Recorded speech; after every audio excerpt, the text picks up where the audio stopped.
Welcome to the Slop Farm. Enjoy the video. In this video, I will explain how to change your Honda Civic engine air filter.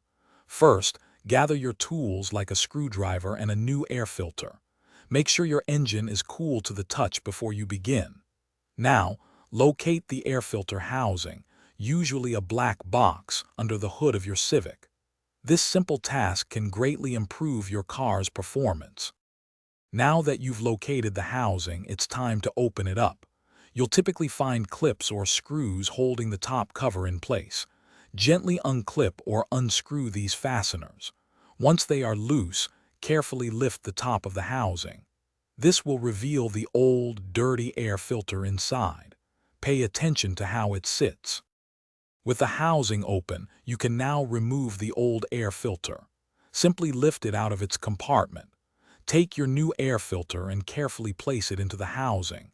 Make sure it's oriented exactly the same way the old one was. It should sit snugly and flat, without any gaps around the edges. This ensures proper filtration. Finally, carefully lower the top of the air filter housing back into place. Reattach all the clips or screws you removed earlier, making sure they are secure. Give it a quick check to ensure the housing is properly sealed all around. You've just completed the job. Your Honda Civic will now benefit from improved engine performance and better fuel efficiency. Thanks for watching. Consider subscribing if we helped you today.